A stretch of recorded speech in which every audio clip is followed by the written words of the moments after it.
Chapter 11-7 and 11-8, we're going to do it together because they both have to do with circles. And one of them is circumference, which really is just a fancy word for perimeter. It's the measurement on the outside.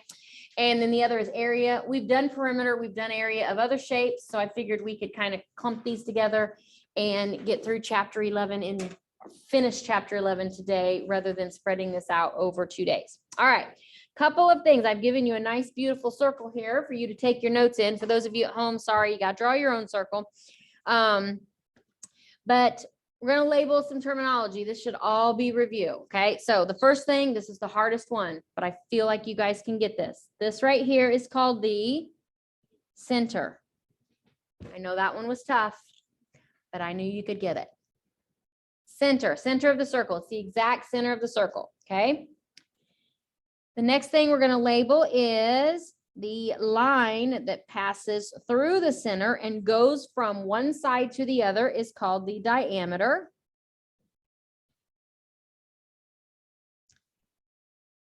And no matter which direction you draw the diameter, think about cutting a pie, right? No matter which direction you go, the diameter is always going to measure the same, okay?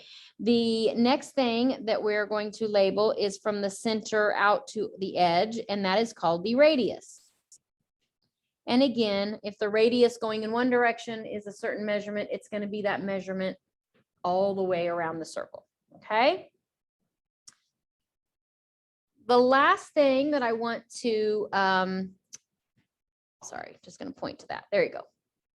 The last thing that I want to, as far as definitions, is the word circumference itself. And again, I've already said it, but it is just a very fancy word for, think perimeter. Perimeter is when there are sides to something. So that's why circle has its own term for this. So if you think of the perimeter of a football field or the perimeter of a garden, it's the distance around the outside of that shape or whatever it is, okay? So circumference is the same idea, only around a circle. It's if you start at one point, you walk around the outside of the circle, what does that perimeter distance add up to, okay? So there is an equation for circumference, and that equation is circumference equals pi times diameter. Okay, pi times diameter. That is the equation for circumference. And this is why I wanted you all to get the calculators that you got today, because my little 50-cent calculators don't have the pi symbol on them. So the first step is just to plug in, what do we know about the diameter? Well, it tells us in the problem here that the diameter is 18 yards. So we are going to take the equation, circumference equals pi times, and then we're going to plug in what we know. We know that diameter equals 18. And we know, I put a little dot there for multiplication, but we know when we have any symbol touching another symbol, or any symbol touching a variable, or any variable touching a number, when they're side by side with nothing in between them, in math, it means multiplication. So pi d is the same as saying pi times diameter. Okay, so pi times 18. Now, in the directions, I want to deviate just a hair from the directions and what I want you to do today. You are going to round your answer to the nearest tenth. Okay, that's part of what your answer is going to be. But I also want you to get used to seeing the exact answer. Okay, what is unique about pi that we've learned so far this year? Exactly. It goes on and on and on forever. Okay, it's an irrational number. It never ends. It never repeats. So if I take anything times pi, I'm still going to get an irrational number. Okay, so if I take 18 times pi, if I ask you to tell me the exact number, well, you would be here for eternity telling me all of the numbers that are in that answer. So if I ask you for the exact answer, you're going to leave pi in there just as pi. But when we write symbols or variables and numbers, which one, when you're writing like the official answer, which one do you typically see written first? The number. So if I'm going to write this as if I'm going to write this as an official answer that I'm going to circle as my final exact answer, I'm actually going to write it 18 pi, and it is yards. Okay, yards. Now it's just yards because pi does not have a yards label. Only 18 does. And since there's only 1 yard in my problem, there's only 1 yard in my answer. Make sense? You are. This is the next step. So this is where I said I'm adding a little bit to what the worksheet asks you. The worksheet asks you to round to the nearest tenth, and we're going to do that next, and that's where the multiplication comes in. But the reason I want you to do both, so for these, you're going to have 2 answers. And so if you want to make yourself a little note here, okay, for this section right here, you're going to actually give me 2 answers. Okay, you're going to give me the exact answer, and then you're going to give me the rounded answer for most of these. And I'll tell you, there's only a few that you don't have to do that for. But for most of these on today's homework, I want you to give me the exact answer and the rounded answer. So now this is where y'all's calculator comes in. You're going to punch in your calculator 18 times, and then you're going to hit the pi symbol, and you're going to hit equals. And it should give you a never-ending, never-repeating number that you are now going to round to the nearest tenth. So what does that equal? Good. 56.5 yards. So when you're circling your answer, you're going to circle, you're not going to erase it. When you circle your answer, you are going to circle both. And the reason I'm doing this is because I really want you to get comfortable seeing it both ways. And I want you to get comfortable understanding when a problem, whether it's me or in next year in algebra or on iLearn or iReady, when it asks you the circumference of a circle and it says exact, you've got to be comfortable leaving your answer as 18 pi. And that looks really weird. That doesn't look like a math answer. But if you want exact, that's as exact as you can get.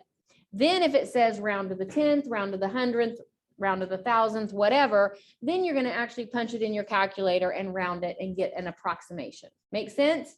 So you just have to watch the instructions. When it's circumference of a circle, or when your answer has anything to do with pi, if they want exact, leave pi alone. If they want rounded, round however they tell you to round. Okay? All right. Number 2 says the radius is 4 meters. We're still finding circumference, but instead of giving us the diameter, they've given us the radius. Well, we saw here that if the diameter goes all the way across, the radius only goes halfway across. So if we're given the radius, what do we need to do to that number in order to give ourselves the diameter? Yeah, multiply it by 2. So if the radius is 4, that's halfway across. All the way across would be 8 meters. So for this problem, right underneath it, I want you to write what you're using as the diameter. Okay, so write your diameter, and then it just looks like the other problem. Whoops. Circumference equals pi times diameter. Okay, now I'm going to clean it up, and I'm going to write it in the nice, neat, mathematical, correct way, which is 8 pi. And that's meters. That's the exact answer. Now I'm going to give myself that rounded answer. So I'm going to take my calculator and I'm going to take 8 times pi and hit equals. And we get 25.1. Everybody agree with that? Meters, right? And we're going to circle both answers. One for me, one for the worksheet. Mine's the exact, because I want you to get used to seeing it. Then the book wants you to round to the 10th. So you're going to give me both. Are we good with that? Now, if you are very, very good with number 2, just like it is, and you completely understand doubling it to give yourself a diameter, okay, you don't even have to write this next part down. But I want to show you that you might see on iLearn, if they provide you with a formula, it might look like this.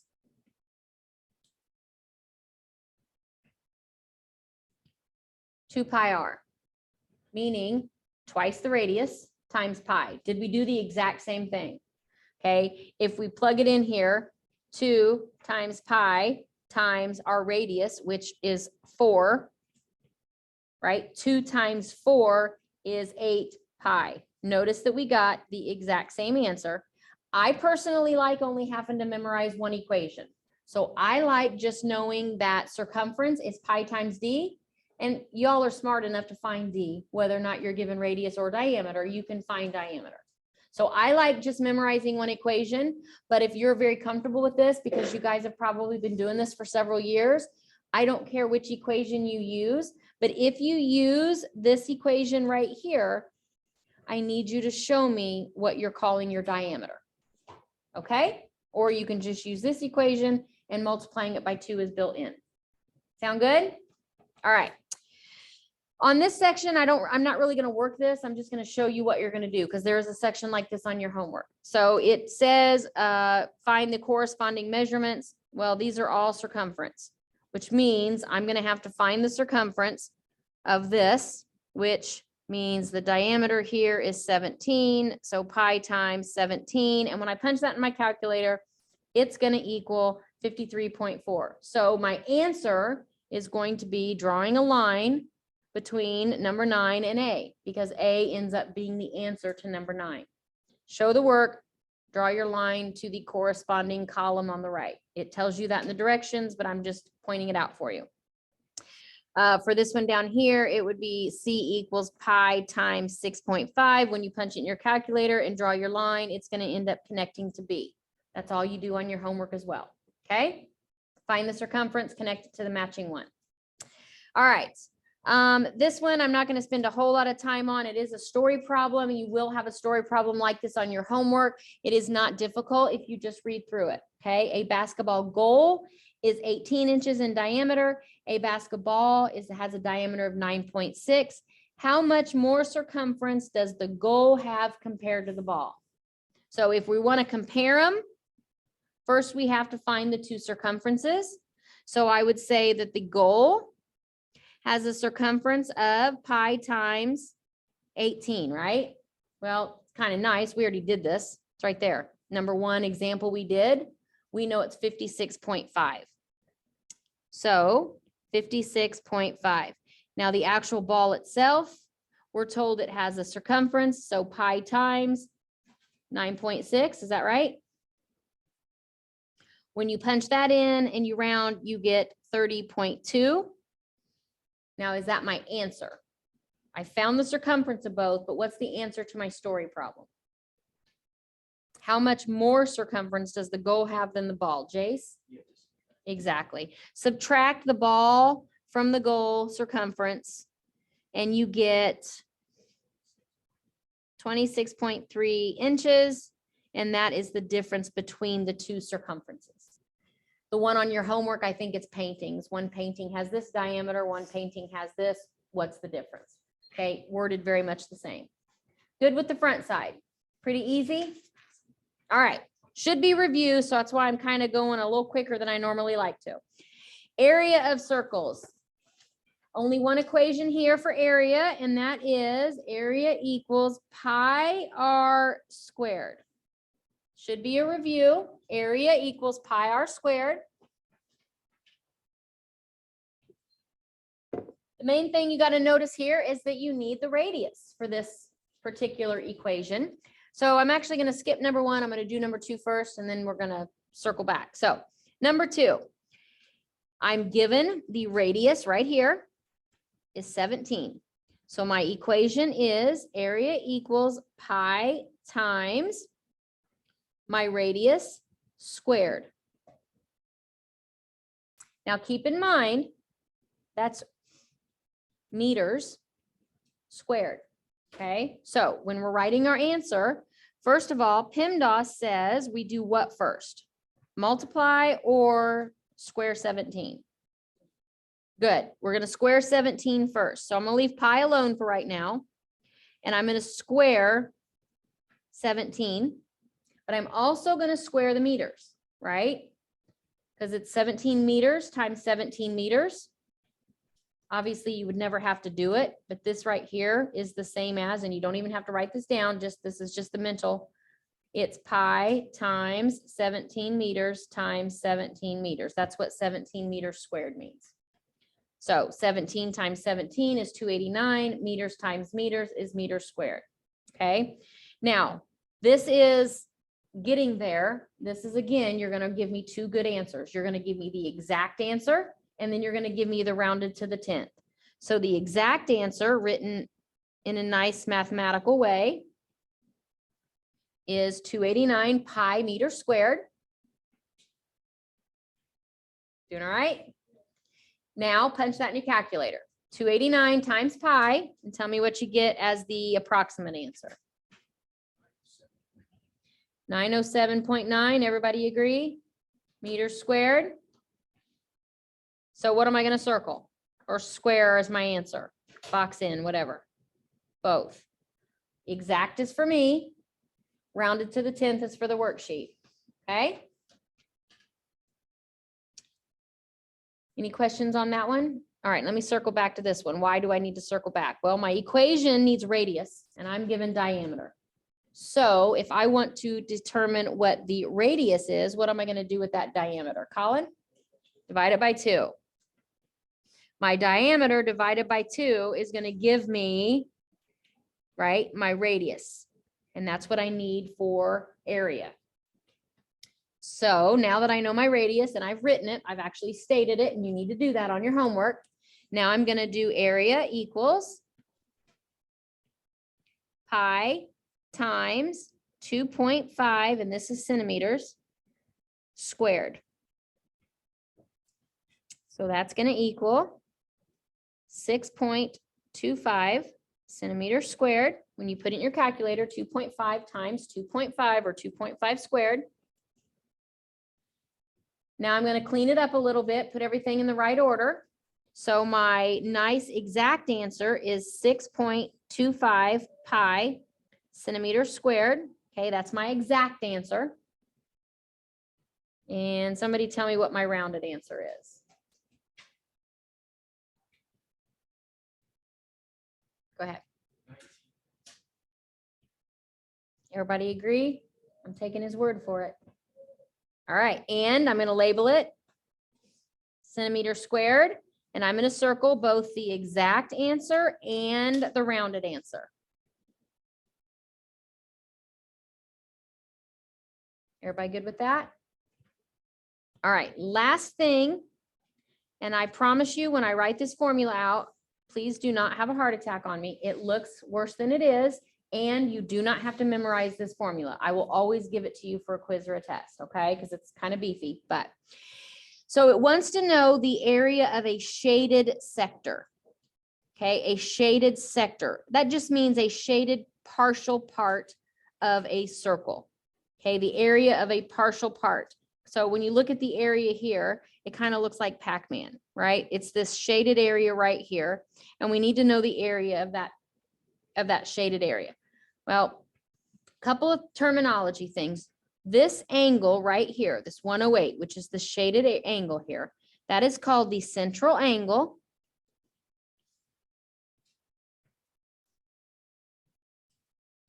And its variable that represents it is a capital N. Okay, it's a capital N. So now let me share the equation with you. So the area of a shaded sector, here's the equation. Its area equals capital N over 360 times, and then this formula should look very familiar to you. It's just simply the formula for area of a circle, which is pi r squared. Now that looks kind of nasty, but I'm going to show you it takes two steps on your calculator. It really is very simple to do. So first let's plug in everything that we know. Area equals, we know N is 108. That's the degree of our shaded area. So 108 over 360 times pi times, well, our radius, it's kind of hidden in here, but here it is right here. That's our radius right there, 2.8 inches. So times 2.8 inches squared. Now here's where I said it only takes 2 stages in your calculator. First of all, in all of this problem, what's the very first thing I'm going to do? Okay, inside the parentheses, what's the very first thing I'm going to do? exponent. So when you've got parentheses and then more work inside, you got to do PEMDAS twice. Parentheses first, and then inside the parentheses, we're got to do those powers. So I'm going to leave 108 alone over 360. I'm going to leave pi alone. And I'm going to simply, in my calculator, to take 2.8 times 2.8 and get, go ahead. Good, 7.84 inches squared, right? So that's one calculation in your calculator. Here's the last one, and it's super simple. Everything I have left is division or multiplication. Would everybody agree with that? Division with my fraction, multiplication with my pi, multiplication with 7.84, right? Order doesn't matter, so I can do this in any order I want. Here's what you're going to do. I want everybody to do it with me in your calculator. 108 divided by 360. Hit the equal sign, but don't clear it. You don't even have to write this number down. Okay, 108 divided by 360 equals. Then hit your multiplication sign. Hit your pi symbol. Multiplication sign again. 7.84. Just put it in left to right. Equals 7.389, which would round to 7.4, and it is inches squared. So the area of that shaded sector of the circle is 7.4 inches squared. The first step in your calculator is squaring your radius. The second step in your calculator is putting this whole thing in here left to right, just as you see it. 108 divided by 360 times pi times 7.8. Two calculations, all right? Now, I'm not going to do this one, but I am just going to show you this, and I would make this note on your homework or on your notes. Radius, that's right there, that's fine. Central angle, what does that stand, or what's the variable that stands for? That's your what? That's your n. So just make that note for yourself. All right, for those of you at home, go ahead and after you finish taking notes in your 3-ring binder, open your assignment in Cami and email me if you have any questions.